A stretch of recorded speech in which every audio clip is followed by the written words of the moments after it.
Bonjour à toutes et à tous. Bienvenue pour la grande manif. إن سياسة التهميش والعزلة والقسوة التي تمارسها السلطات السويسرية في حق اللاجئين خلفت الكثير من الجرائم التي راح ضحيتها الكثير من اللاجئين الأبرياء الذين أتوا بحثاً عن الأمان. كم عدد اللاجئين الذين تشردوا بعد أن وصلوا إلى سويسرا؟ وكم عدد ضحايا المجمعات السكنية في المستشفيات؟ بعضهم أصبح بعاهة مستديمة، وبعضهم أصيب بأمراض مزمنة، وبعضهم أصيب بأمراض نفسية. وكم عدد الذين عاشوا تحت الأرض لعدة أشهر؟ ما هذه القسوة والتعذيب؟ كل ذلك بسبب هذه السياسات العقيمة مع وعودات دائمة من المسؤولين بتحسين الأوضاع الإنسانية. إذن خيارنا أن نسعى معا لتغيير جذري لهذه السياسات القذرة والبحث عن حياة إنسانية كريمة للاجئين عبر قوانين نزيهة تتيح للاجئين الانخراط في هذا المجتمع بسلام. Nous resterons mobilisés et déterminés dans Stop Bunker. Nous gardons espoir que nos conditions de vie changent. La lutte continue.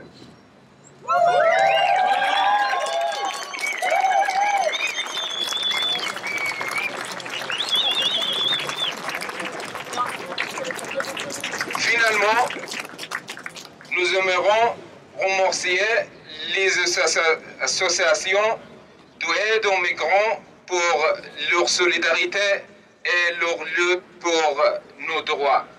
Stop Bunker! Stop Bunker! Stop Bunker! Stop Bunker! Stop Bunker! Stop Bunker! Stop Bunker! Stop Bunker! Stop Bunker! Stop Bunker! Stop renvoi! Stop renvoi! Stop renvoi! Stop renvoi! Stop renvoi! Stop renvoi! Stop Bunker! Stop Bunker! Stop Bunker! Stop Bunker!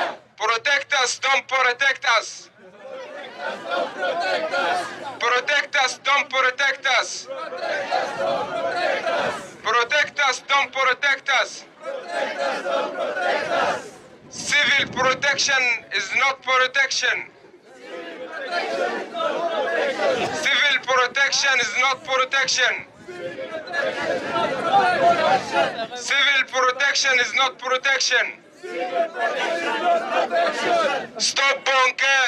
Stop Bunker! Stop Bunker! Stop Bunker! Stop Bunker! Stop Bunker!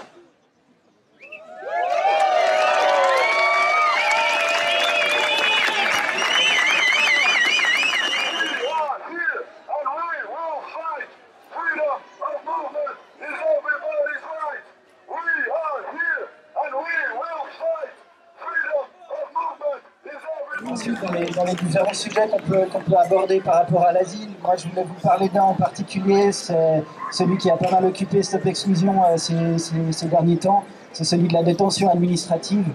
On a lancé une campagne qui s'appelait Ma Genève, où le but c'était d'informer les gens sur le projet qui était en cours par rapport à la Brenna 2 et qui vise à faire de Genève un hub d'expulsion et de faire 168 places de détention administrative à partir de 2018. Et il faut à tout prix qu'il fasse comprendre au Conseil d'État qu'il doit renoncer à consacrer cet établissement, le chantier est en cours, renoncer à consacrer cet établissement à détention administrative et surtout renoncer aux cellules familiales qu'il est prévu d'aménager dans ces bâtiments. Par rapport à ces projets de détention administrative et par rapport à la politique fédérale en matière d'asile de manière générale, on a une responsabilité en tant que citoyen, en tant qu'être humain, de s'opposer à ces projets. parce qu'on ne peut pas priver de la liberté, c'est ce qu'on a de plus cher, des personnes uniquement pour des raisons administratives. Pierre par pierre, mur par mur, détruisons les zones de rétention. Aujourd'hui, plus que jamais, nous réaffirmons que les demandeurs d'asile doivent bénéficier d'un accueil digne et de meilleures conditions d'hébergement. Nous réaffirmons que l'usage d'abris souterrains, prévu pour les temps de guerre et de catastrophe, ne doit pas se banaliser comme une option acceptable pour héberger des demandeurs d'asile pendant de longs mois. Nous réaffirmons aussi que les conditions de vie dans certains foyers, même en surface, comme on dit, sont alarmantes et doivent être améliorées.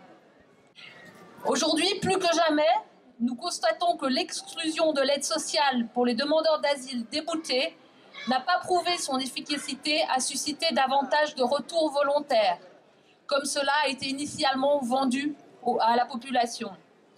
Nous constatons aussi que l'aide d'urgence déshumanise, isole et prive de toute perspective d'avenir une population entière. Nous constatons que de nombreux enfants naissent et grandissent sous le régime de l'aide d'urgence, au mépris des droits élémentaires de l'enfant. Tout cela est inacceptable et doit changer. Nous le disons depuis longtemps.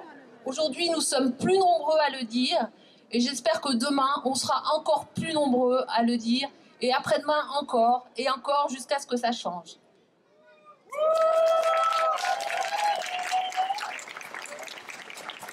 Nos rages, nos luttes n'ont pas de frontières. Nos rages, nos luttes n'ont pas de frontières. Nos rages, nos luttes n'ont pas de frontières.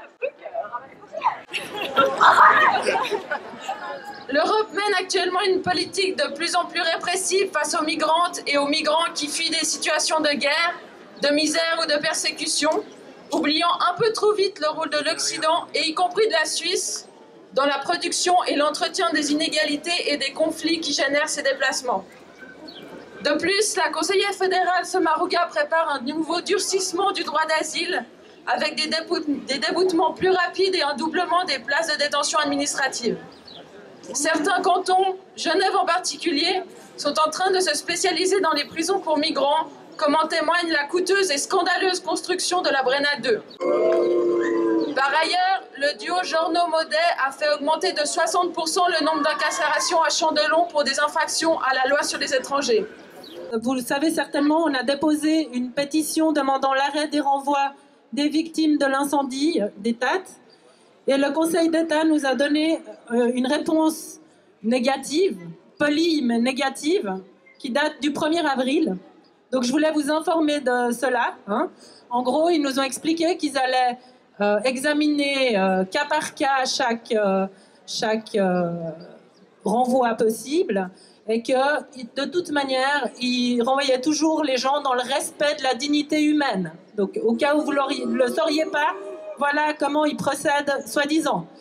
La deuxième chose que j'aimerais vous dire, c'est que le comité de solidarité avec les sinistrés des TAT lance un manifeste qui demande l'amélioration des conditions de vie dans les foyers de demandeurs d'asile à Genève et la fermeture des abris PC.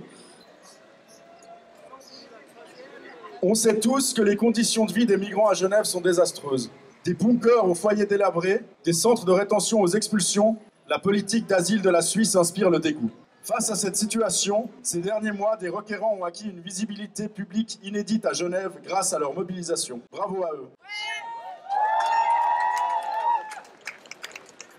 Ça fait maintenant 2 mois que l'Hospice Général avait promis des améliorations aux habitants des bunkers. Mis à part que quelques personnes engagées dans Stop Bunker ont été logées dans des foyers délabrés, aucune réelle solution n'a été proposée par le département des affaires sociales.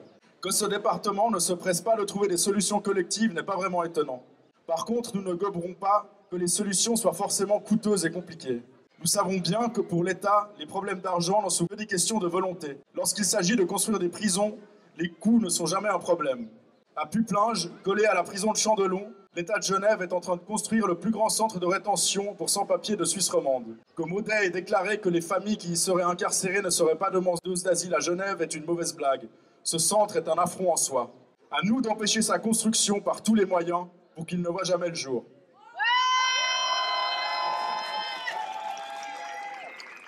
Par ailleurs, il existe un nombre impressionnant de bâtiments vides à Genève.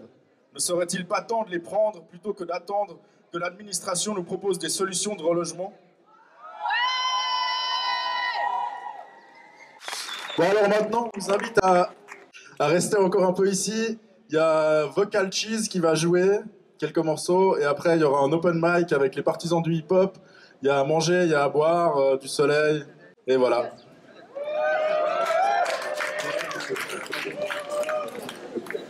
Granadinos, or to pronounce it the flamenco way, Granadine. I will révolter, mal élevé, représente combinaison, golem système, c'est tout le système qu'on se démène, qu'on se déplace. So,